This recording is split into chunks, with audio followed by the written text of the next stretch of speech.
은밀야담 방문해주셔서 너무나도 감사합니다. 좋아요와 구독은 저에게 큰 힘이 됩니다. 그럼 오늘의 이야기 시작하겠습니다. 인조대왕께서 왕위에 오르신 지 10년이 지난 무렵이었습니다. 충청도 공주고을에서는 그날 아침부터 뜻밖의 비명소리가 들려왔는데 그 소리의 주인공은 바로 연판서댁 외동딸 연이었사옵니다. 아이고, 이게 웬일이냐? 연희의 외침이 뽕밭에 울려 퍼지던 그 순간 누구도 예상치 못했던 운명적 만남이 시작되었지요. 때는 늦가을, 뽕나무 잎사귀들이 누렇게 물들어 떨어지는 계절이었습니다. 서리가 내린 뒤라 땅이 얼어붙어 있었고 아침 안개가 자욱하게 깔린 가운데 연희는 홀로 뽕밭에 나와 있었사옵니다. 연희는 올해 19살로 연판서댁의 하나뿐인 딸이었습니다. 연판서는 대대로 문관직을 해온 명문가의 후손으로 할아버지 때부터 3대에 걸쳐 벼슬을 한 집안이었지요. 공주고을에서도 손꼽히는 부유한 집이었고 저택 뒤편에는 이렇게 넓은 뽕밭이 펼쳐져 있었사옵니다. 그런데 연희는 다른 교수들과는 사뭇 다른 성정을 지니고 있었습니다. 바느질이나 술을 놓는 일보다는 책을 읽기를 좋아했고 특히 약초와 민간요법에 관심이 많았지요. 어머니 마님께서는 늘 걱정스러워하시며 말씀하시곤 했습니다. 교수가 무슨 약초 캐는 일에 관심을 두느냐? 시집가서 남편 뒷바라지나 잘하면 그만이지. 하지만 연희는 아랑곳하지 않았습니다. 뽕나무 뿌리 껍질이 기침과 천식에 좋다는 이야기를 들은 후부터는 틈만 나면 뽕밭에 나와 약재를 캐곤 했지요. 마침 며칠 전부터 하인들 중에 기침을 심하게 하는 이가 있어서 오늘도 이른 아침부터 혼자 나온 것이었습니다. 뽕나무 뿌리 껍질을 다려서 마시면 분명 나을 텐데 연희는 작은 호미를 들고 뽕나무 뿌리 주변을 조심스럽게 파기 시작했습니다. 서리가 내린 땅이라 호미가 쉽게 들어가지 않았지만 끈기 있게 파내려갔지요. 연분홍 저고리에 자주색 치마를 입은 모습이 가을 뽕밭의 쓸쓸한 풍경과 묘한 조화를 이루었습니다. 그런데 뿌리 껍질을 벗기려고 몸을 구부린 순간 뜻밖의 일이 벌어졌습니다. 마른 뽕나무 가지에 치마 소매가 걸리면서 찢어지는 소리가 들려온 것이지요. 끼익! 날카로운 가시가 소매를 찢으며 연희의 팔을 긁었습니다. 하얀 속살에 붉은 피가 송글송글 맺혔고 연분홍 저고리 소매는 보기 흉하게 찢어져 있었습니다. 아이고, 어머님께서 지어주신 저고리가. 연희는 당황한 나머지 어찌할 바를 몰랐습니다. 상처는 아팠지만 그보다도 어머니가 정성껏 지어주신 저고리가 찢어진 것이 더 마음 아팠지요. 더구나 이런 모습으로 집에 돌아가면 어머님께 꾸중을 들을 것이 뻔했습니다. 교수가 혼자서 이런 곳에 나와서는 안 된다고 하셨는데 바로 그때였습니다. 어디선가 구수한 남자 목소리가 들려왔지요. 뽕나무 우거진 곳에 누가 울고 가나 낙엽이 떨어져도 봄은 다시 오리라. 시조를 읊조리는 소리였습니다. 연희는 깜짝 놀라 고개를 돌렸습니다. 한 사내가 지게를 지고 뽕밭 쪽으로 걸어오고 있었지요. 24 정도 되어 보이는 그는 키가 훤칠하고 어깨가 벌어진 체격을 하고 있었습니다. 낡은 배 도포를 입고 있었지만 걸음걸이에는 어딘지 품격이 느껴졌습니다. 검게 그을린 얼굴에 크고 맑은 눈이 인상적이었고 입가에는 온화한 미소가 머물고 있었습니다. 지게에는 호미와 삽 같은 농기구들이 매달려 있었고 등에는 약초를 담을 자루를 메고 있었지요. 아, 아가씨. 그가 연희의 모습을 보고는 급히 지게를 내려놓으며 다가왔습니다. 연희의 상처난 팔과 찢어진 소매를 보고는 걱정스러운 표정을 지었지요. 다치셨습니까? 피가 나고 있사옵니다. 그냥 가시에 긁힌 것뿐입니다. 연희는 당황한 나머지 뒤로 물러섰습니다. 교수가 이런 곳에서 혼자 머슴과 마주치다니 어찌할 바를 몰랐지요. 잠시만 기다리시옵소서. 그 사내는 자루에서 깨끗한 천 조각을 꺼냈습니다. 그리고는 연희에게 조심스럽게 다가가며 말했지요. 상처를 그냥 두시면 더 날 수 있사옵니다. 이 천으로 감싸드리겠습니다. 아니, 괜찮습니다. 그런 것까지. 아가씨께서 다치신 것을 그냥 둘 수는 없사옵니다. 그의 진심 어린 말에 연희는 더 이상 거부할 수 없었습니다. 사내는 정말 조심스럽게 연희의 상처에 천을 감아주었지요. 거친 듯하면서도 부드러운 손길이었습니다. 이제 괜찮으실 것입니다. 집에 가셔서 상처를 깨끗이 씻으시고 약을 발라주시옵소서. 고맙습니다. 연희는 작은 목소리로 감사 인사를 건넸습니다. 그런데 그 사내의 눈빛을 바라보니 묘한 감정이 들었지요. 다른 머슴들과는 뭔가 다른 기품이 느껴졌습니다. 아가씨께서는 뽕나무 뿌리 껍질을 캐고 계셨던 것 같은데 약재로 쓰시려는 것이옵니까? 어떻게 아셨나요? 뽕나무 뿌리 껍질은 상백피라 하여 기침과 천식에 좋은 약재지요. 특히 서리가 내린 후에 캔 것이 약효가 뛰어나다고 하옵니다. 연희는 깜짝 놀랐습니다. 그저 평범한 머슴인 줄 알았는데 약초에 대해 이토록 자세히 알고 있다니요. 당신은 누구시길래 이런 것을 아시나요? 저희는 석주라고 하옵니다. 이 댁에서 일하는 머슴이지요. 석주라고 이름을 밝힌 그는 겸손하게 고개를 숙였습니다. 하지만 연희에게는 뭔가 미심쩍은 구석이 있었지요. 머슴치고는 너무 학식이 깊어 보였거든요. 그럼 당신이 뽕나무 뿌리 껍질을 대신 캐주실 수 있나요? 물론이옵니다. 아가씨께서 다치셨으니 소인이 대신 해드리겠습니다. 석주는 능숙한 솜씨로 뽕나무 뿌리를 캐기 시작했습니다. 연희가 애를 먹던 것과는 달리 그의 손에서는 척척 일이 진행되었지요. 뿌리를 캐낸 후에는 겉껍질을 벗겨내고 속껍질만 골라내는 작업도 정확했습니다. 이렇게 말려서 달여 드시면 기침에 효과가 있을 것입니다. 정말 고맙습니다. 그런데 연희는 찢어진 소매를 바라보며 한숨을 쉬었습니다. 이 모습으로 집에 어떻게 돌아가야 할지 막막했지요. 아가씨께서 걱정하시는 것은 소매 때문이시지요? 네, 어머님께서 보시면 조인이 아는 분 중에 바느질을 잘하시는 분이 계시옵니다. 찢어진 자국이 보이지 않게 꿰매어 드릴 수 있을 것입니다. 정말입니까? 네, 내일 아침에 다시 이곳에 나오시면 말끔히 꿰매어진 저고리를 가져다 드리겠습니다. 석주의 친절한 제안에 연희는 안도의 한숨을 내쉬었습니다. 이 사람이 아니었다면 정말 큰일 날 뻔했지요. 그럼 내일 아침에 다시 뵙겠습니다. 네, 아가씨, 조심해서 들어가시옵소서. 연희가 뽕밭을 떠난 후 석주는 한참 동안 그녀가 사라진 방향을 바라보았습니다. 가슴 한구석이 이상하게 두근거렸지요. 참 특별한 아가씨로구나. 다른 교수들과는 뭔가 다르시네. 석주는 중얼거리며 지게를 다시 짊어졌습니다. 내일 아침이 어째서 이리 기다려지는지 모르겠더군요. 한편 집으로 돌아간 연희는 어머니를 피해 조용히 자신의 방으로 들어갔습니다. 거울 앞에 앉아 팔에 감긴 천을 바라보니 석주의 따뜻했던 손길이 떠올랐지요. 내일 다시 만날 수 있을까? 연희의 가슴도 묘하게 설레고 있었습니다. 뽕밭에서의 그 짧은 만남이 어째서 이리 오래 기억에 남는지 스스로도 신기했지요. 그날 밤 두 사람은 모두 잠을 이루지 못했습니다. 서로 다른 신부님을 알면서도 마음 한구석에서는 내일의 만남을 기대하고 있었던 것입니다.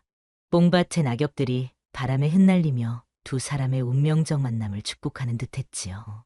이것이 바로 훗날 온 고을을 감동시킬 사랑 이야기의 시작이었사옵니다. 그 이튿날 새벽 동이틀 무렵이었습니다. 연희는 평소보다 일찍 잠에서 깨어났지요. 어젯밤 내내 석주와의 만남이 머리에서 떠나지 않았기 때문이었습니다. 정말 저고리를 고쳐다 줄까? 연희는 마음이 들떠서 도저히 잠을 잘 수가 없었습니다. 조심스럽게 방문을 열고 밖을 내다보니 하늘이 희끄무레하게 밝아오고 있었지요. 아직 어머님께서는 주무실 시간이니 연희는 조용히 옷을 갈아입고 뽕밭으로 향했습니다. 어제와 같은 연분홍 저고리를 입었는데 찢어진 소매 부분은 다른 천으로 임시로 가려두었지요. 뽕밭에 도착하니 벌써 석주가 와 있었습니다. 지게 위에는 말끔히 정리된 무언가가 놓여 있었고 석주는 뽕나무 아래에서 책을 읽고 있었지요. 석주님, 벌써 오셨군요. 연희의 인사에 석주는 급히 책을 덮으며 일어났습니다. 아가씨, 안녕히 주무셨습니까? 네, 그런데 그 책은 무엇입니까? 연희는 석주가 읽고 있던 책이 궁금했습니다. 동의보감이라고 쓰여 있는 것이 보였거든요. 아, 이것은 약초에 관한 책입니다. 석주는 당황한 듯 책을 지게 뒤로 숨겼습니다. 머슴이 이런 어려운 책을 읽는다는 것이 이상할 수 있다고 생각했지요.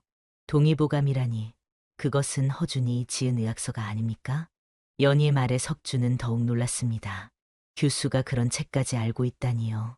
아가씨께서 어찌 그런 책을 아십니까? 저도 약초에 관심이 많아서 이런저런 책들을 읽어보았습니다.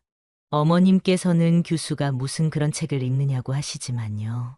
연희의 솔직한 대답에 석주는 안도의 미소를 지었습니다. 자신만 특이한 게 아니었구나 하는 생각이 들었지요. 그렇다면 약초에 대해 이야기를 나눌 수 있겠군요. 조인도 그런 이야기를 할 상대가 없어서 늘 아쉬웠습니다. 정말입니까? 저도 그런 이야기를 나눌 사람이 없어서 답답했는데요. 두 사람은 서로를 바라보며 웃었습니다. 뜻밖의 공통점을 발견한 기쁨이었지요. 그런데 제 저고리는 맞습니다. 석주는 지게에서 깔끔하게 포장된 옷가지를 꺼냈습니다. 연희 연분홍 저고리가 말끔히 수선되어 있었지요. 어머, 이렇게 깨끗하게 고쳐주셨네요. 연희는 감탄하며 저고리를 들여다보았습니다. 찢어진 자국을 전혀 찾을 수 없을 정도로 완벽하게 수선되어 있었지요. 누가 이렇게 잘 꿰매어 주셨나요? 조인의 누이가 바느질을 잘합니다. 석주는 잠시 머뭇거리며 대답했습니다. 사실은 자신이 직접 꿰맨 것이었지만 그런 이야기를 할 수는 없었지요.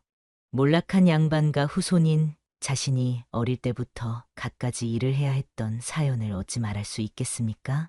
누님께 정말 감사하다고 전해주세요. 그리하겠습니다. 석주는 고개를 끄덕이며 거짓말이 아니기를 속으로 빌었습니다. 그런데 석주님, 어디서 그 동의보감을 구하셨나요? 그런 책은 쉽게 구할 수 있는 것이 아닌데요. 연희의 질문에 석주는 또다시 당황했습니다. 사실 그 책은 자신의 집안에서 대대로 전해져 내려오는 것이었지요. 하지만 그런 이야기를 할 수는 없었습니다. 조인이 어릴 때 서당에서 훈장님께 배웠는데 그분께서 빌려주신 것입니다. 서당에서 배우셨다니요? 그런 글도 아시는군요. 조금은 알고 있습니다. 석주는 겸손하게 답했지만 연희는 그의 말씨와 태도에서 범상치 않음을 느꼈습니다. 단순히 서당에서 배운 정도가 아니라 상당한 학식을 갖춘 것 같았지요. 그럼 혹시 시조도 지으실 줄 아시나요? 어제 들은 시조가 참 아름다웠는데요. 아가씨께서 시조에도 관심이 있으십니까? 네, 가끔 지어보기도 합니다. 비록 서툴지만요. 석주는 깜짝 놀랐습니다. 약초에 관심이 있는 것도 신기했는데 시조까지 짓는다니요. 그럼 아가씨께서 지으신 시조를 들려주실 수 있습니까? 부끄럽지만 한번 들어보세요. 연희는 잠시 생각하더니 어제 뽕밭에서 느꼈던 감정을 시조로 읊었습니다. 가시에 찢긴 솜에 누가 꿰매어 주었나 낯선 이의 따뜻한 마음이 고마워라. 석주는 그 시조를 듣고 가슴이 뜨거워졌습니다. 자신을 생각하며 지은 시조라는 것을 알 수 있었지요. 정말 아름다운 시조입니다. 아가씨의 마음이 그대로 담겨 있군요. 그럼 석주님도 하나 지어보세요. 석주는 잠시 생각하더니 입을 열었습니다. 뽕밭에 떨어진 낙엽 바람에 흩날려도 봄이 오면 다시 피리 꽃들의 인연이요. 연희는 그 시조에 감동했습니다. 자신들의 만남을 꽃들의 인연이라고 표현하다니요. 석주님, 정말 글재주가 뛰어나시네요. 도대체 어떤 분이신지. 조이는 그저 평범한 모습일 뿐입니다. 석주는 고개를 숙였지만 연희는 이미 그가 평범한 모습이 아니라는 것을 확신하고 있었습니다. 석주님, 오늘도 뽕나무 뿌리 껍질을 좀 캐주실 수 있나요? 어제 주신 것으로 달인 차를 마신 하이니 기침이 많이 나아졌거든요. 물론이지요. 그런데 아가씨께서 직접 하인들을 돌보신다니 정말 착한 마음씨를 가지고 계시는군요. 석주의 칭찬에 연희는 얼굴이 빨갛게 달아올랐습니다. 당연한 일인데요. 우리 집에서 일하는 분들인데 아프면 돌보는 것이 마땅하지 않겠어요? 다른 양반댁 아가씨들은 하인들에게 그리 관심을 두지 않으시는데 아가씨께서는 정말 특별하십니다. 두 사람은 이렇게 뽕나무 뿌리를 캐면서 이런저런 이야기를 나누었습니다. 약초에 대한 지식부터 시작해서 책 이야기, 세상 이야기까지 화제가 끊이지 않았지요. 석주님은 어떻게 이 집에서 일하게 되셨나요? 연희의 질문에 석주는 잠시 어두운 표정을 지었습니다. 조인의 집안이 몰락하여 갈 곳이 없었는데 연판서 어른께서 거두어 주셨습니다. 몰락하셨다니요? 네, 어려운 일을 당해서 가산을 모두 잃고 척주는 자세한 이야기는 하지 않았지만 연희는 그의 슬픈 표정에서 깊은 사연이 있음을 느꼈습니다. 그래서 지금은 혼자 지내시는군요. 네, 외롭기도 하지만 일이 있으니 견딜만 합니다. 가족들은 어떻게 되셨나요? 모두 세상을 떠났습니다. 척주의 목소리가 낮아졌습니다. 연희는 더 이상 묻지 않았지요. 그의 아픈 과거를 건드리고 싶지 않았거든요. 지금은 연판 서댁 식구들이 저에게는 가족과 같습니다. 모두들 잘해주셔서 감사하게 생각하고 있습니다. 척주의 따뜻한 말에 연희는 가슴이 뭉클했습니다. 이런 어려운 상황에서도 감사할 줄 아는 마음씨가 얼마나 고운지요. 척주님은 정말 마음이 따뜻하시네요. 아가씨야말로 그러십니다. 머스민 소인에게도 이렇게 다정하게 대해주시니요. 두 사람은 서로를 바라보며 미소를 지었습니다. 비록 신분은 다르지만 마음만은 점점 가까워지고 있었지요. 아가씨, 내일도 이곳에 나오실 예정이십니까? 척주가 조심스럽게 물었습니다. 네, 뽕나무 뿌리 껍질이 더 필요하거든요. 그리고요? 척주님과 이야기하는 것이 즐겁습니다. 연희의 솔직한 고백에 석주의 가슴이 두근거렸습니다. 조인도 그렇습니다. 오랫동안 이런 이야기를 나눌 분이 없었는데 아가씨를 만나뵌 것이 정말 기쁩니다. 그날부터 두 사람은 매일 뽕밭에서 만나게 되었습니다. 처음에는 뽕나무 뿌리 껍질을 캐는 것이 목적이었지만 점차 서로를 만나는 것이 더 큰 기쁨이 되었지요. 연희는 석주와 이야기할 때면 시간 가는 줄을 몰랐고 석주도 연희의 맑은 웃음소리를 들으며 하루하루가 행복했습니다. 하지만 두 사람 모두 이런 감정이 위험하다는 것을 알고 있었습니다. 신분의 차이가 엄연히 존재하는 조선시대에 양반과 규수와 머슴이 이렇게 가까워지는 것은 있을 수 없는 일이었거든요. 그럼에도 불구하고 두 사람의 마음은 걷잡을 수 없이 서로에게 끌려갔습니다. 뽕밭의 가을 정취가 두 사람의 사랑을 더욱 깊게 만들어주는 것 같았지요. 이렇게 며칠이 흘러갔습니다. 두 사람의 만남은 아직 아무도 모르는 비밀이었지만 곧 이 평화로운 시간에 큰 변화가 찾아올 예정이었습니다. 어느 화창한 가을 오후였습니다. 연희가 평소처럼 뽕밭에서 석주와 즐거운 대화를 나누고 집으로 돌아왔을 때 안채는 이상하게 분주한 분위기였지요. 어머님, 무슨 일이십니까? 연희가 마님께 여쭈었습니다. 마님은 평소보다 한껏 단정하게 차려입고 계셨고 얼굴에는 흐뭇한 미소가 가득했지요. 연희야, 어서 이리 와서 앉거라. 중대한 이야기가 있다. 마님의 진지한 표정에 연희는 무언가 심상치 않음을 느꼈습니다. 조심스럽게 어머니 옆자리에 앉으니 마님께서 입을 여셨지요. 드디어 너의 혼사를 정하였다. 그 한마디에 연희의 얼굴이 하얗게 질렸습니다. 혼사라니 갑작스러운 이야기였지요.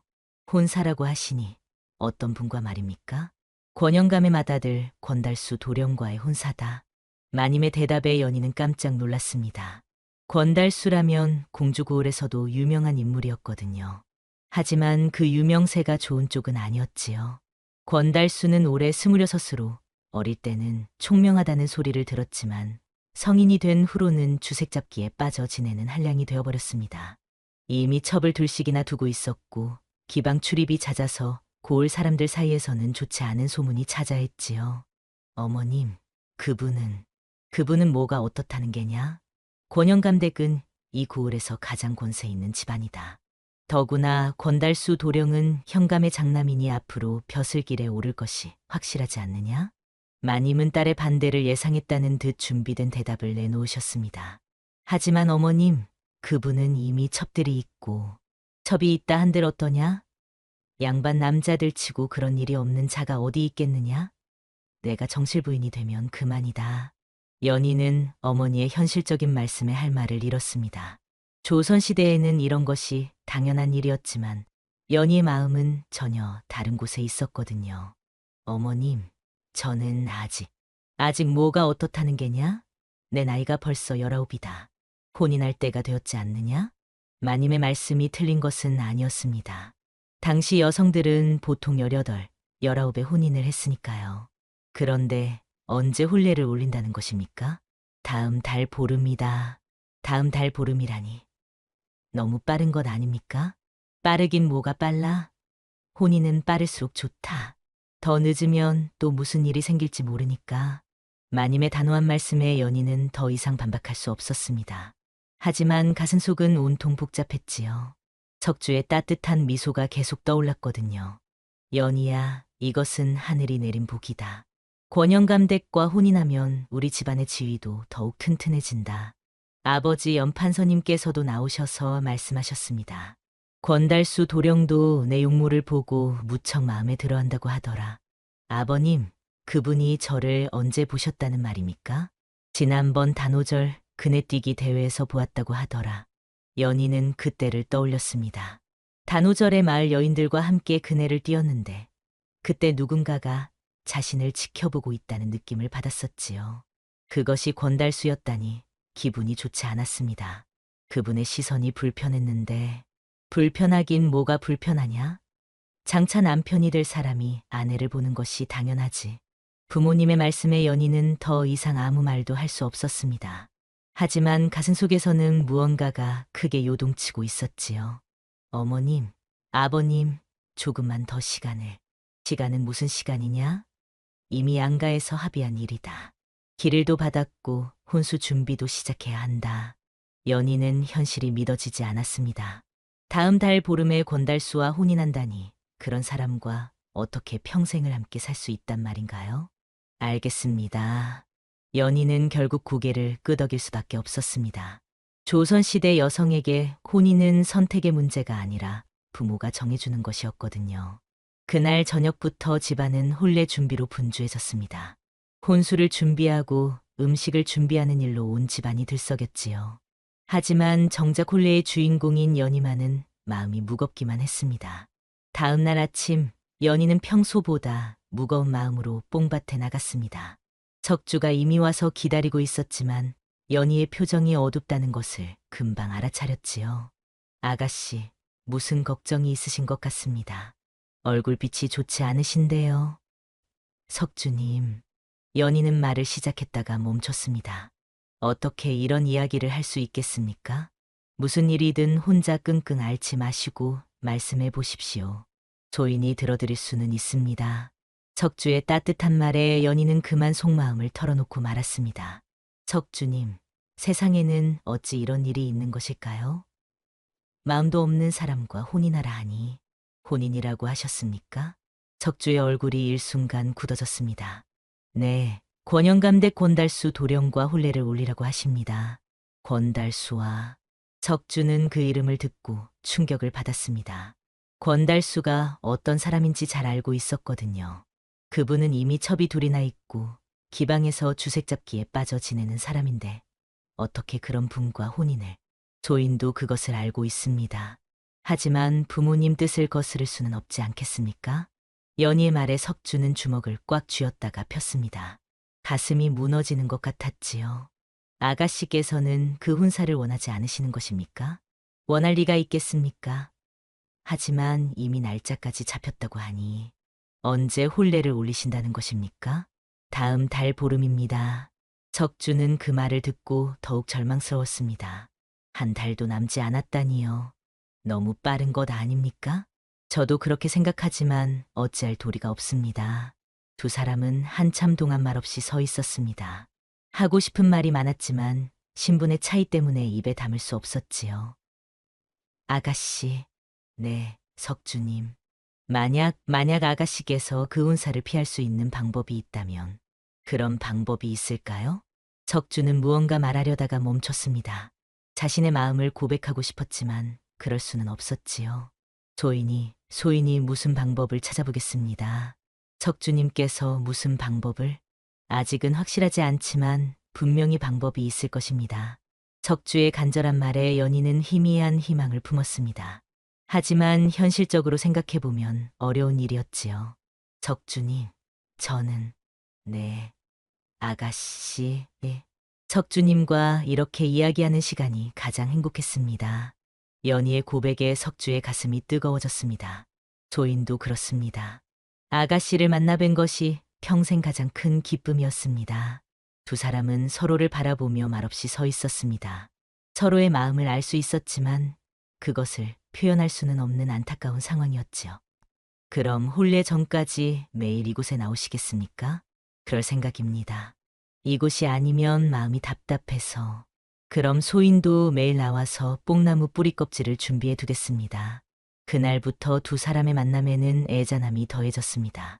얼마 남지 않은 시간이라는 것을 둘 다 알고 있었거든요.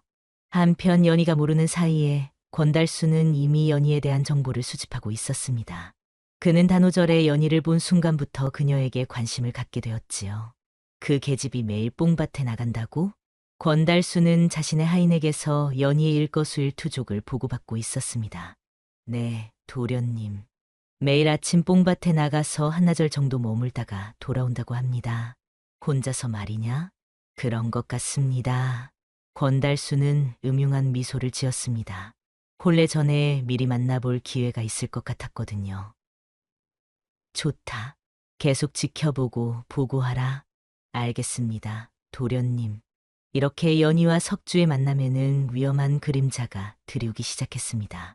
평화로운 뽕밭에서의 시간이 얼마 남지 않았다는 것을 두 사람은 아직 모르고 있었지요.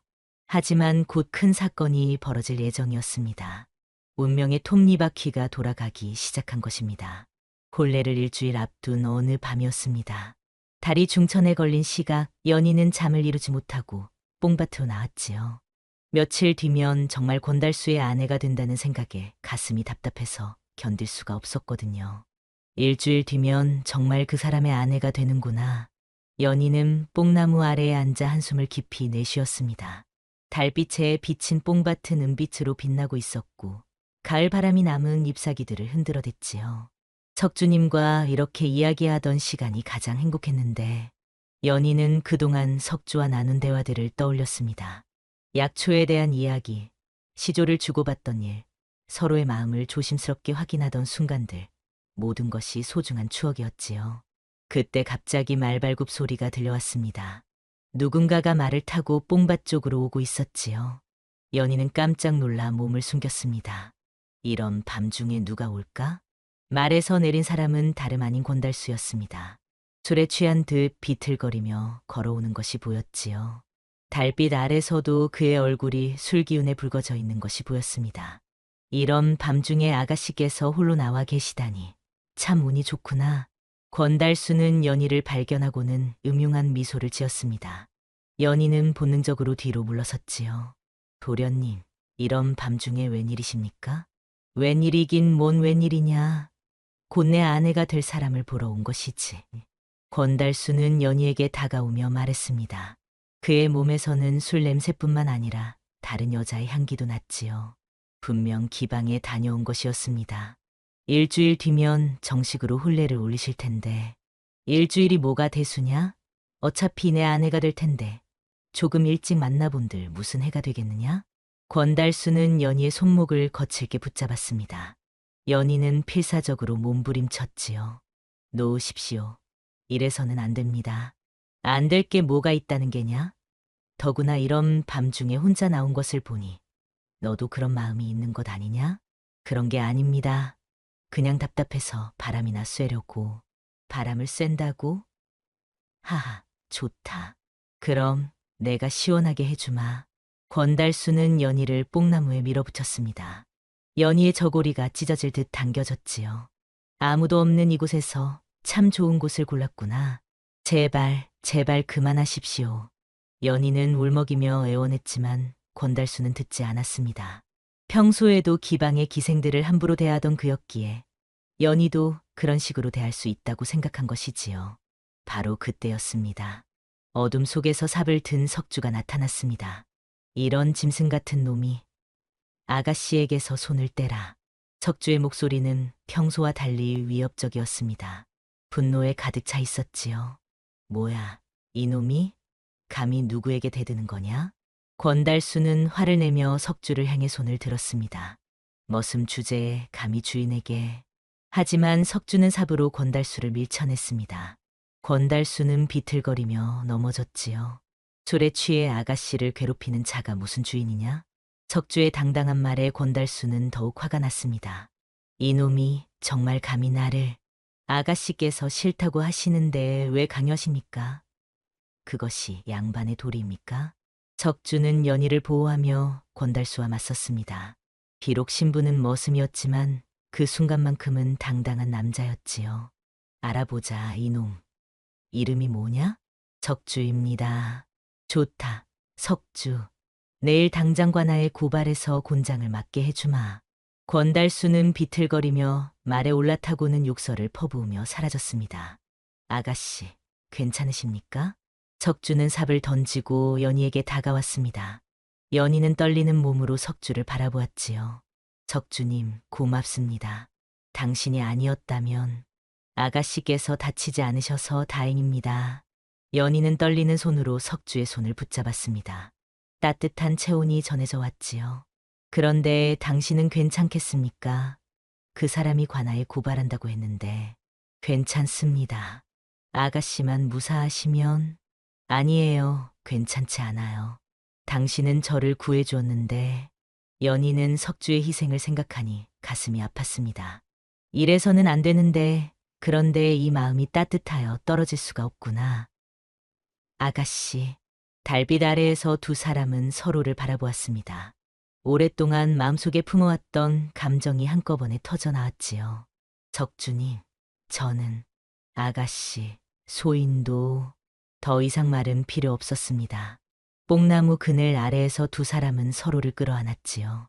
세상의 모든 소음이 사라지고 오직 두 사람의 숨소리와 심장 소리만이 밤을 가득 채웠습니다. 일주일 뒤면 다른 사람의 아내가 되어야 하는데. 아가씨, 오늘 밤만은 제 마음대로 하고 싶어요. 연희의 저고리 고름이 풀리고 석주의 거친 손이 그녀의 부드러운 살결을 어루만졌습니다. 뽕잎들이 바람에 살랑거리며 두 사람의 모습을 감싸주었지요. 달빛이 두 사람의 얽힌 몸을 은빛으로 비추었습니다. 연희의 하얀 살결과 석주의 검게 그은 피부가 대조를 이루었지요. 이 밤이 영원했으면. 연희의 속삭임에 석주는 더욱 꽉 그녀를 안았습니다. 그날 밤 두 사람은 몸과 마음이 하나가 되었습니다. 하지만 행복한 시간은 짧았지요. 새벽이 밝아오자 현실이 다시 찾아왔습니다. 이제 어떻게 해야 할까요? 걱정 마십시오, 아가씨. 조인이 모든 것을 해결하겠습니다. 당신 하나 희생시킬 수는 없어요. 아가씨를 위한 일이면 무엇이든 하겠습니다. 두 사람은 서로를 꽉 안으며 이별을 아쉬워했습니다. 앞으로 어떤 일이 벌어질지 알 수 없었지만 이 밤의 사랑만은 영원히 간직하고 싶었지요. 그런데 두 사람이 모르는 사이에 멀리서 이 모든 광경을 지켜본 이가 있었습니다. 바로 관기 청년이었지요. 청년은 오래전부터 권달수를 마음에 품고 있었는데 권달수가 연희와 혼인한다는 소식을 듣고 질투에 불타고 있었습니다. 그래서 몰래 연희를 감시하고 있었던 것이지요. 저 계집이 머슴과. 청년은 이번 기회에 연희를 완전히 망가뜨릴 생각이었습니다.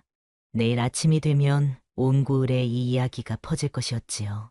이제 권달수 도련님은 내 것이 될 수 있어. 청년은 음흉한 미소를 지으며 사라졌습니다. 한편 석주는 연희와 헤어진 후 깊은 생각에 잠겼습니다. 이제 더 이상 숨길 수 없는 상황이 되었지요. 자신의 진짜 정체를 밝히고 모든 것을 걸어야 할 때가 온 것입니다. 이제 모든 것을 걸어야 할 때가 왔구나. 석주는 품속에서 낡은 문서 하나를 꺼냈습니다. 그것은 권영감의 부정부패를 기록한 증거 서류였지요. 지금까지 비밀리에 수집해온 것들이었습니다. 새벽이 밝아오고 있었습니다. 곧 모든 것이 밝혀질 운명의 하루가 시작될 예정이었지요. 이튿날 동이 틀 무렵 북소리와 함께 포졸들이 연판서댁으로 몰려왔습니다. 집안은 순식간에 아수라장이 되었지요. 석주라는 놈을 잡으러 왔다. 포도대장의 외침에 온 집안이 발칵 뒤집혔습니다. 하인들은 무슨 일인지 몰라 우왕좌왕했고 연판서님은 급히 사랑채에서 나오셨지요. 무슨 일이오? 권영감 도련님을 폭행한 머슴을 잡으러 왔사옵니다. 폭행이라니? 연판서님은 어리둥절하셨습니다. 석주가 그런 일을 할 리가 없다고 생각하셨거든요. 그 머슴이 어디 있소? 뽕밭에 있을 것입니다. 포졸들이 뽕밭으로 몰려갔습니다. 연희는 급히 뽕밭으로 나갔지만 이미 석주는 포졸들에게 둘러싸여 있었지요. 이놈이 바로 석주다. 어서 결박하여라. 포졸들이 석주에게 달려들었습니다. 석주는 저항할 수 있었지만 순순히 손을 내밀었지요. 저항하면 더 큰 죄가 될 것을 알고 있었습니다. 잠깐, 그때 연희가 뛰어왔습니다. 모든 사람들이 숨을 죽이고 연희를 바라보았지요. 이 사람은 제 남편입니다. 순간 뽕밭이 쥐죽은 듯 조용해졌습니다. 포도대장이 놀라며 물었지요. 뭐라고 하셨습니까? 본래 전에 정을 통했습니다.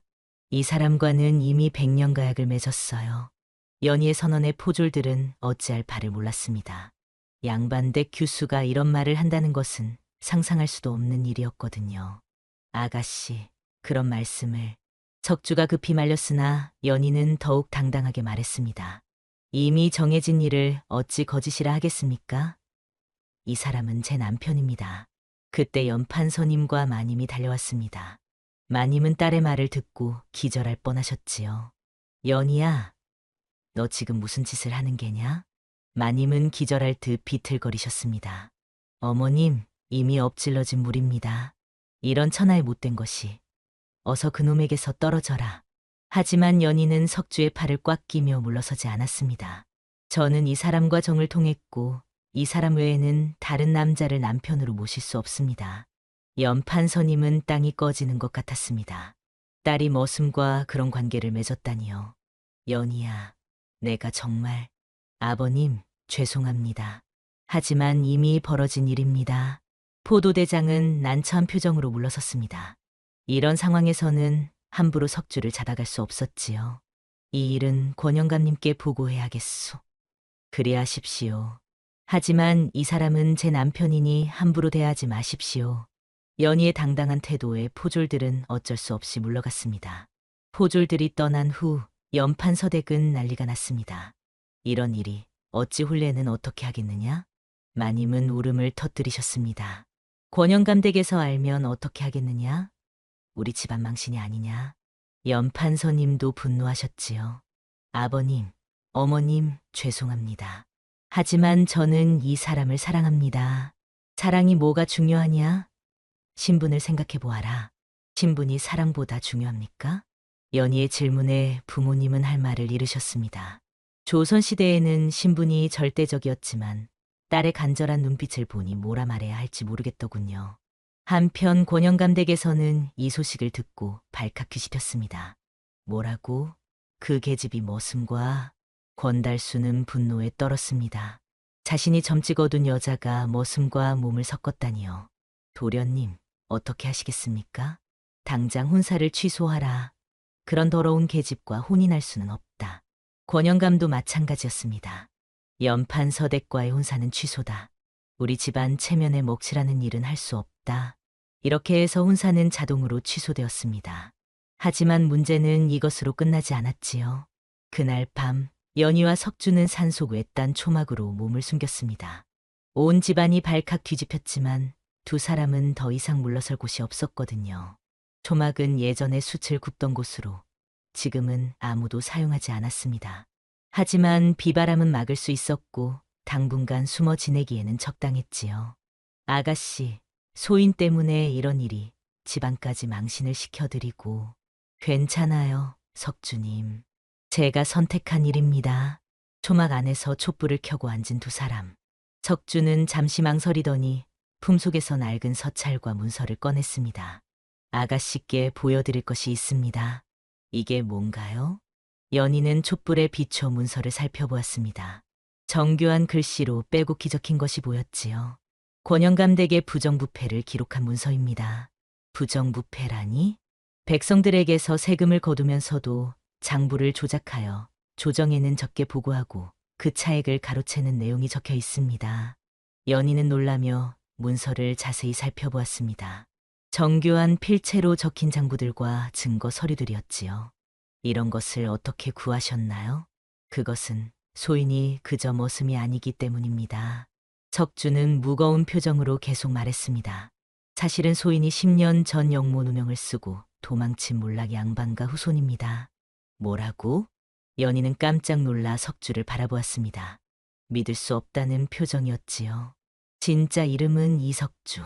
선조 때 영의정을 지낸 이문성의 증손입니다. 아이고, 그럼 당신은...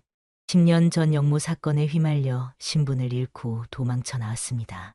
하지만 소인은 정말 무고합니다. 석주의 절절한 해명에 연희는 충격에 빠졌습니다. 지금까지 자신이 사랑한 사람이 몰락 양반과 후손이었다니요. 그럼 왜 지금까지 숨기고 있었나요? 신분을 밝히면 다시 위험에 빠질 수 있기 때문입니다. 그리고 아가씨께서 소인의 신분을 알게 되면 부담스러워 하실까봐. 부담스럽긴요. 오히려 안심이 됩니다. 안심이라니요? 저는 지금까지 신분이 낮은 사람을 사랑한다고 생각해서 괴로워했는데 알고 보니 양반과 후손이었다니. 연희는 복잡한 감정에 휩싸였습니다. 아이고, 제가 그리 못난 사람을 사랑한 줄 알았는데 진짜는 이런 분이셨구나. 하지만 지금의 소인은 그저 머슴일 뿐입니다. 양반과 후손이라는 신분은 의미가 없습니다. 그렇지 않아요. 제가 양반과 후손이든 머슴이든 저는 당신의 마음을 사랑한 것이에요. 연희는 석주의 손을 잡으며 말했습니다. 그럼 이 문서는 권영감의 죄상을 밝혀 백성들을 구하고 소인의 무고함도 증명하려는 것입니다. 어떻게 이런 증거를 구하셨나요? 몰래 권영감 댁에 들어가서 위험한 일을 했습니다. 위험한 일을 하셨구나. 아가씨와 백성들을 위한 일이면 위험해도 상관없습니다. 석주의 의로운 마음에 연희는 감동했습니다. 그렇다면 더욱 힘을 합쳐야겠어요. 악한 자들을 응징하고 당신의 무고함을 밝혀야지. 아가씨께서 도와주신다면 당연하지요. 우리는 이제 한 몸이니까요. 두 사람은 서로를 바라보며 미소를 지었습니다. 어려운 상황이지만 함께라면 이겨낼 수 있을 것 같았지요. 한편 관기 청년은 두 사람의 은밀한 만남을 또다시 지켜보고 있었습니다.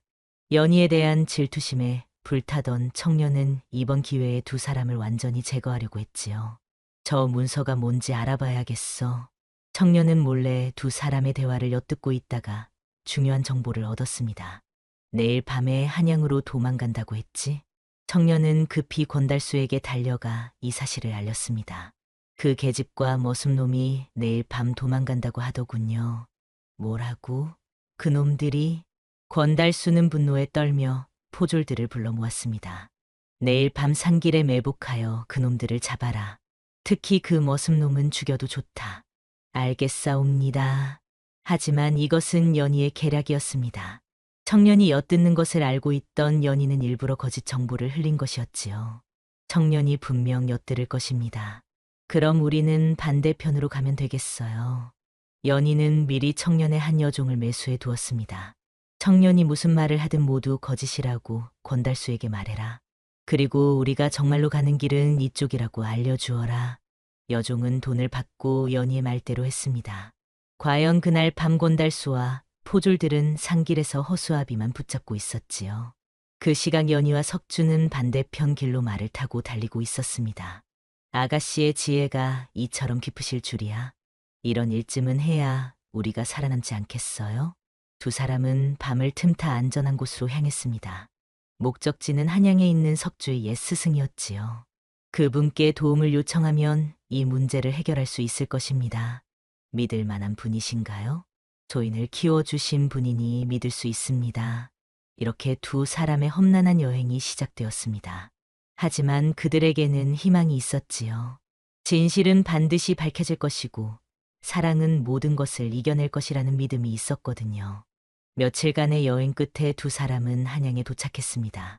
석주의 스승은 전 영의정 황익성으로 지금은 은퇴해서 조용히 지내고 있었지요. 석주야, 정말 내가 살아있었구나. 스승은 석주를 보고 눈물을 흘렸습니다. 스승님, 오랫동안 걱정을 끼쳐드려 죄송합니다. 이제 와서 그런 말이 무슨 소용이냐? 내가 살아있다는 것만으로도 충분하다. 석주는 그동안의 일과 권영감의 부정부패에 대해 자세히 설명했습니다. 이런 일이 그 권영감이 그런 짓을 했다니. 이 문서로 고발하면 처벌받을 수 있을 것입니다. 물론이다. 하지만 내 신분 문제도 해결해야 한다. 스승은 깊이 생각하더니 말했습니다. 내가 임금님께 직접 상소를 올리겠다. 내 무고함을 밝히고 신분을 회복시키는 것이 우선이다. 감사합니다, 스승님. 며칠 후 놀라운 일이 벌어졌습니다. 내관 한 명이 연희와 석주를 찾아온 것이었지요. 석주는 깜짝 놀라 꿇어앉았습니다. 궁에서 나오신 분이십니다. 내관은 정중하게 절을 받고는 임금의 어명을 전했습니다. 전하께서 말씀하시길 이석주의 무고함이 밝혀졌다 하셨다. 그렇다면 또한 권영감 권 씨의 죄상도 모두 드러나 파직되었으니 더 이상 숨어 살 필요는 없다. 석주와 연희는 안도의 한숨을 내쉬었습니다. 그런데 전하께서 특별한 명을 내리셨다. 어떤 명이십니까? 양반이 그 신분을 버리고자 하면 평민으로 살게 하라 하셨다. 다만 매달 초하루에는 궁에 문안하라 하셨다. 이는 임금의 특별한 배려였습니다. 석주가 평민으로 살기를 원한다면 허락하되 완전히 끊지는 말라는 뜻이었지요. 그 은덕 있지 않겠나이다. 석주는 눈물을 흘리며 절했습니다. 임금의 관용에 감격한 것이었지요. 또한 연판서대 규수와의 혼인도 허락하신다고 하셨다. 정말입니까? 연희가 놀라며 물었습니다. 전하께서 말씀하시길 진정한 사랑 앞에서는 신분이 무슨 소용이냐 하셨다. 임금의 너그러운 마음에 두 사람은 감격했습니다. 내관이 떠난 후 연희는 석주의 손을 잡고 말했습니다. 이제야 말할 수 있겠어요. 저는 당신을 사랑합니다. 아가씨, 양반이든 평민이든 상관없어요. 제가 사랑한 것은 당신의 진실한 마음이었어요. 석주는 연희를 꽉 안으며 대답했습니다. 소인도, 아니, 이 사람도 아가씨를 진심으로 사랑합니다. 이제는 소인이라고 하지 마세요. 당신은 당당한 사람이에요. 하지만 저는 평민으로 살기로 했습니다. 아가씨와 함께 평범하게 살고 싶습니다. 좋아요. 그것이 우리의 선택이니까요. 두 사람은 서로를 바라보며 미소를 지었습니다. 한편 공주고을에서는 권영감이 파직되고 권달수도 몰락하는 사건이 벌어졌습니다. 백성들은 그동안 쌓인 원한을 풀 수 있게 되었지요.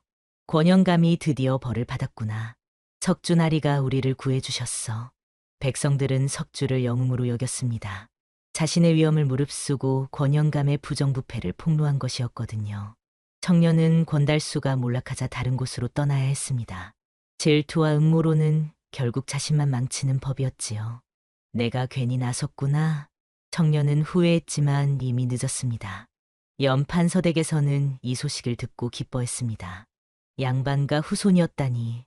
그럼 우리 딸이 양반과 혼인하는 것이구나. 마님은 처음에는 반대했지만 석주의 진짜 신분을 알고는 태도가 바뀌었지요. 하지만 평민으로 산다고 하셨는데요. 그래도 양반은 양반이지. 더구나 임금님께서 직접 허락하신 혼인이니 연판서님도 마찬가지였습니다. 처음에는 걱정했지만 이제 보니 하늘이 맺어준 인연이었구나. 그해 가을 두 사람은 소박하지만 정성스러운 혼례를 올렸습니다. 화려한 혼례는 아니었지만 진정한 사랑으로 맺어진 혼례였지요. 혼례날 뽕밭에는 단풍이 곱게 물들어 있었습니다. 연희는 소박한 혼례복을 입고 석주는 깨끗한 도포를 차려입었지요. 저 뽕나무 아래에서 처음 만났지요. 그렇습니다. 아가씨의 소매가 찢어지던 날, 두 사람은 웃으며 그날을 회상했습니다. 그때 알았어야 했는데 이것이 운명이었다는 것을. 조인의 천 조각을 받으실 때부터 말이지요.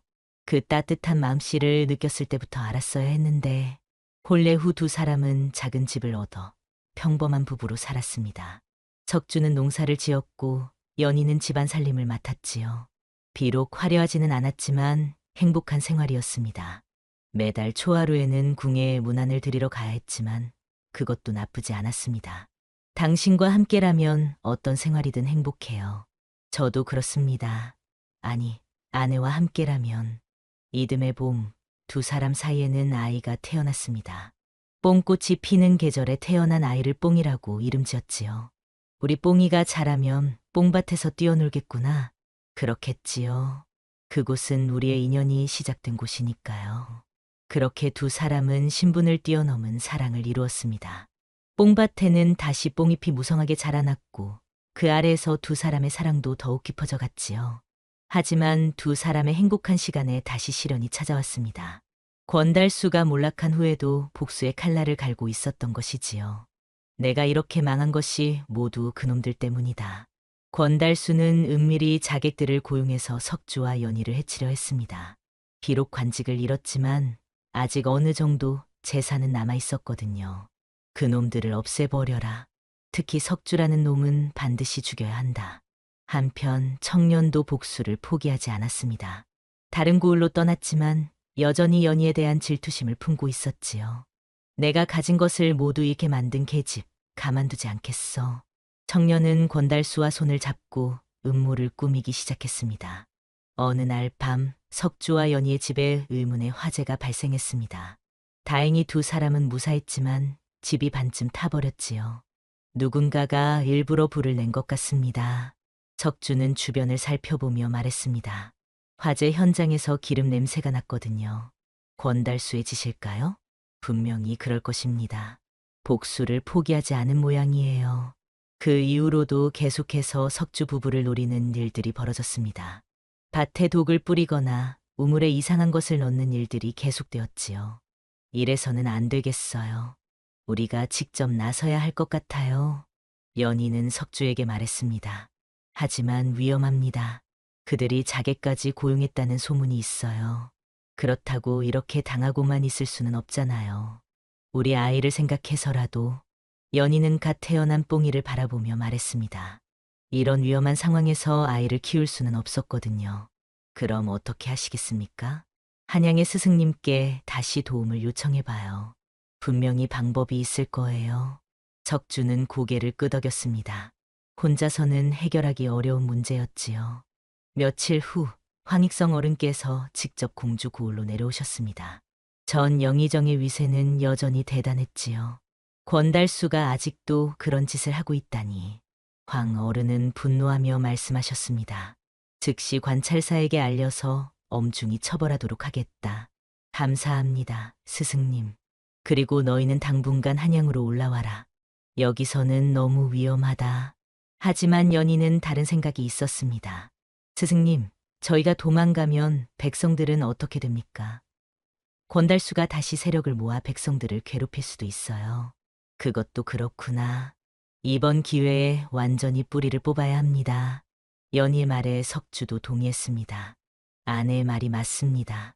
이번에 완전히 해결하지 않으면 계속 문제가 될 것입니다. 황 어른은 두 사람의 의지를 보시고는 새로운 계획을 세우셨습니다. 그럼 이렇게 하자. 권달수의 모든 음모를 한꺼번에 폭로해서 완전히 무력화시키는 것이다. 어떻게 하시겠습니까? 권달수가 자객을 고용했다는 증거를 찾아야 한다. 그리고 청년이 그와 함께 음모를 꾸미고 있다는 것도 밝혀내야 하고, 석주는 은밀히 권달수의 행적을 조사하기 시작했습니다. 그리고 며칠 후 결정적인 증거를 발견했지요. 권달수가 자객들과 만나는 장면을 목격했습니다. 어디서 만났습니까? 뽕밭 근처 폐가에서 만났습니다. 청년도 함께 있었고요. 그럼 오늘 밤에 그들을 현장에서 잡아보겠습니다. 황 어른께서는 관찰사와 포도대장을 설득해서 함께 작전에 참여하도록 했습니다. 그날 밤 뽕밭 근처는 숨죽인 긴장감이 흘렀습니다. 석주와 연희는 미끼 역할을 하기로 했지요. 자, 이제 시작해볼까요? 두 사람은 일부러 뽕밭에 나타났습니다. 권달수와 자객들이 나타나기를 기다렸지요. 과연 한밤중이 되자 검은 옷을 입은 자객들이 나타났습니다. 그들은 조용히 석주와 연희에게 다가갔지요. 이번에는 확실히 끝장내겠다. 자객들이 칼을 뽑는 순간 사방에서 포졸들이 나타났습니다. 꼼짝 마라. 모두 잡아라. 포도대장의 외침과 함께 자객들은 순식간에 체포되었습니다. 이런 함정이었구나. 권달수도 청년과 함께 현장에서 붙잡혔습니다. 이번에는 변명할 여지가 없었지요. 권달수, 내가 자객을 고용해서 무고한 사람들을 해치려 했다는 것이 모두 밝혀졌다. 관찰사의 준엄한 말씀에 권달수는 아무 말도 할 수 없었습니다. 그리고 청년, 너도 이 음모에 가담했다. 청년은 끝까지 발악했습니다. 저는 아무것도 모릅니다. 권달수가 시킨 일일 뿐이에요. 하지만 이미 모든 증거가 확보된 상태였습니다. 이제 너희들의 악행은 끝났다. 엄한 처벌을 받을 각오를 하여라. 권달수와 청년, 그리고 자객들은 모두 붙잡혀갔습니다. 이번에는 정말로 모든 것이 끝난 것이었지요. 드디어 끝났네요. 연희는 안도의 한숨을 내쉬었습니다. 이제 정말 평화롭게 살 수 있겠어요. 적주도 연희의 손을 잡으며 말했습니다. 고생 많았습니다. 이제는 정말 행복하게 살 수 있을 것 같아요.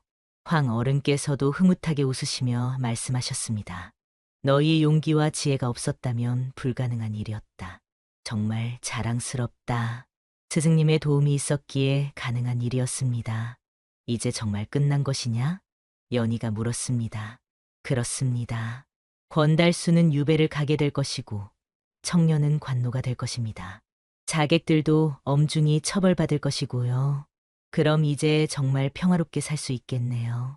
그날 밤 뽕밭은 다시 평화를 되찾았습니다.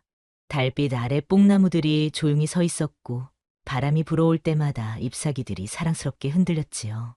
우리가 처음 만난 곳이군요. 그렇습니다. 여기서 모든 것이 시작되었지요. 두 사람은 뽕나무 아래에서 서로를 바라보며 미소를 지었습니다. 이제야 정말로 평화로운 시간이 시작될 것 같았거든요. 그로부터 몇 달이 지났습니다. 권달수와 청년이 완전히 제거된 후 공주 고을에는 진정한 평화가 찾아왔지요. 적주와 연희는 새로 지은 집에서 행복한 나날을 보내고 있었습니다. 뽕이가 벌써 이렇게 컸구나. 적주는 아들을 안으며 흐뭇하게 웃었습니다. 뽕이는 이제 걸음마를 시작했고 매일 뽕밭에서 뛰어놀았지요. 아버지를 닮아서 총명해 보여요. 연희도 아들을 바라보며 말했습니다. 어머니를 닮아서 마음씨가 곱겠지요. 두 사람은 아이를 가운데 두고 행복한 미소를 지었습니다. 어느 화창한 봄날이었습니다. 뽕밭에는 새순이 돋아나고 있었고 온 천지가 초록빛으로 물들어 있었지요. 적주와 연희는 뽕이를 데리고 뽕밭으로 나왔습니다. 이곳에서 우리가 처음 만났지요. 그때가 벌써 몇 년 전이군요. 두 사람은 그날을 회상하며 이야기를 나누었습니다. 그때 저고리 소매가 찢어지지 않았다면 어떻게 되었을까요? 아마도 우리는 평생 모르고 지냈을지도 모르지요. 그럼 그 가시가 우리의 인연을 맺어준 셈이네요. 두 사람은 웃으며 그 뽕나무를 바라보았습니다. 이제는 더욱 무성하게 자라 있었지요. 뽕이야, 여기가 아버지와 어머니가 처음 만난 곳이란다. 적주는 아들에게 말해주었습니다. 뽕이는 알아듣지 못했지만 신나게 웃으며 뽕나무 주변을 뛰어다녔지요. 우리 뽕이도 커서 좋은 인연을 만날 수 있을까요? 분명히 그럴 것입니다. 좋은 부모 밑에서 자란 아이니까요. 그때 멀리서 누군가가 다가오는 것이 보였습니다. 황익성 어른께서 오시는 것이었지요. 어른, 어떻게 이곳까지? 너희가 어떻게 지내는지 보고 싶어서 왔다. 황 어른께서는 뽕이를 보시고는 무척 기뻐하셨습니다. 이 아이가 뽕이구나. 참 잘생겼다. 할아버지를 닮아서 그런가 봅니다. 연희의 말에 황 어른께서는 크게 웃으셨습니다. 너희가 이렇게 행복하게 사는 것을 보니 내 마음도 흐뭇하다. 어른의 도움이 없었다면 불가능한 일이었습니다. 너희 스스로 이뤄낸 일이다.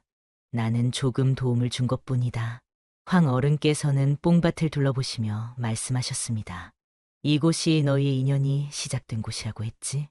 그렇습니다. 참 아름다운 곳이구나. 뽕나무도 무성하고 매년 봄이 되면 이렇게 새순이 돋아납니다. 마치 우리의 사랑도 매년 새롭게 시작하는 것 같아요. 연희의 말에 황 어른께서는 고개를 끄덕이셨습니다. 좋은 말이다. 사랑도 뽕나무처럼 해마다 새로운 잎을 틀어야 하는 법이지. 그날 저녁 세 사람은 함께 저녁을 드시며 많은 이야기를 나누었습니다. 적주야, 너는 이제 완전히 평민으로 살 생각이냐? 그렇습니다. 벼슬길에는 관심이 없습니다. 그래도 내 능력을 생각하면 아깝다. 저는 이렇게 평범하게 사는 것이 더 좋습니다. 연희와 뽕이와 함께하는 시간이 가장 소중하거든요. 적주의 말에 황 어른께서는 이해한다는 표정을 지으셨습니다. 그것도 하나의 삶의 방식이지. 무엇보다 행복이 가장 중요한 법이다. 어른께서도 오래오래 건강하세요. 연희가 정중히 말씀드렸습니다. 너희가 이렇게 잘 사는 것을 보니 내 마음도 평안하다. 며칠 후 황 어른께서는 한양으로 돌아가셨습니다. 떠나시면서 마지막으로 말씀하셨지요. 진정한 사랑은 시간이 지날수록 더욱 깊어지는 법이다. 너희가 바로 그 증거다. 감사합니다, 어른. 그리고 뽕이를 잘 키워라. 이 아이가 장차 훌륭한 사람이 될 것 같다. 명심하겠습니다. 황 어른께서 떠나신 후에도 석주와 연희의 행복한 생활은 계속되었습니다. 석주는 농사를 지으며 여가 시간에는 마을 아이들에게 글을 가르쳤지요. 연희는 뽕나무 뿌리 껍질로 약을 만들어 마을 사람들을 치료해 주었습니다. 당신의 약 솜씨가 점점 늘고 있어요. 석주님께서 가르쳐 주신 덕분이에요. 우리가 함께 배우고 함께 성장하는 것 같아서 좋습니다. 마을 사람들도 두 사람을 매우 좋아했습니다. 신분을 초월한 진정한 사랑을 보여준 것은 물론이고 마을을 위해서도 많은 일을 해주었거든요. 석주나리 덕분에 우리 아이들이 글을 배울 수 있게 되었어. 연희마님의 약 덕분에 우리 집 할아버지도 건강해지셨지. 이런 칭찬들을 들을 때마다 두 사람은 더욱 보람을 느꼈습니다. 계절이 바뀌어 다시 가을이 왔습니다. 뽕밭의 잎사귀들이 노랗게 물들기 시작했지요. 석주와 연희는 뽕이를 데리고 뽕밭으로 나왔습니다. 벌써 3년째 가을이네요. 그동안 참 많은 일이 있었지요. 힘든 일도 있었지만 모두 좋은 추억이 되었어요. 두 사람은 뽕나무 아래에 앉아 석양을 바라보았습니다. 뽕이는 낙엽을 주우며 놀고 있었지요. 당신과 함께여서 모든 어려움을 이겨낼 수 있었어요. 저도 그렇습니다. 연희가 있어서 용기를 낼 수 있었지요. 앞으로도 계속 이렇게 함께 살아가요. 물론이지요. 우리는 평생 함께 할 거예요. 그때 뽕이가 뛰어와서 두 사람의 무릎에 앉았습니다. 아버지, 어머니. 뽕이의 맑은 목소리에 두 사람은 환하게 웃었습니다. 우리 뽕이가 이제 말도 제법 하는구나. 뽕이야, 여기가 바로 우리 가족의 특별한 장소란다. 석주는 아들을 안으며 말했습니다. 그날 밤 뽕이가 잠든 후 두 사람은 다시 뽕밭으로 나왔습니다. 달빛이 뽕나무들을 은빛으로 물들이고 있었지요. 그때와 똑같은 밤이네요. 그렇지요. 우리가 서로의 마음을 확인했던 밤. 두 사람은 서로를 바라보며 미소를 지었습니다. 그때와 달라진 것은 더욱 깊어진 사랑뿐이었지요. 당신을 만난 것이 제 인생 최고의 행운이었어요. 저도 그렇습니다. 연희를 만나지 못했다면 지금의 행복도 없었을 거예요. 두 사람은 뽕나무 아래에서 서로를 꽉 안았습니다. 바람이 불어올 때마다 뽕잎들이 사랑스럽게 흔들렸지요. 훗날 사람들은 이 이야기를 전하며 말했습니다. 진정한 사랑 앞에서는 신분의 높고 낮음이 무슨 소용이냐고. 서로를 아끼고 사랑하는 마음이야말로 가장 귀한 보물이라고. 그리고 그 뽕밭에서는 지금도 바람이 불 때마다 두 사람의 웃음소리가 들려온다고 합니다. 찢어진 소매로 시작된 인연이 어떻게 영원한 사랑으로 꽃피웠는지를 말해주며 말이지요. 아이고, 참으로 기구한 인연이로구나. 신분이 높고 낮음이 무슨 대수이겠습니까? 진심으로 아끼는 마음만 있다면 그것이 바로 천상의 인연이 아니겠습니까? 이 늙은이도 이런 사랑 이야기를 들으니 가슴이 따뜻해집니다. 옛사람들이 말하기를 하늘이 맺어준 인연은 끊을 수 없다 하였으니 이 두 사람의 사랑도 그런 것이었을 것입니다.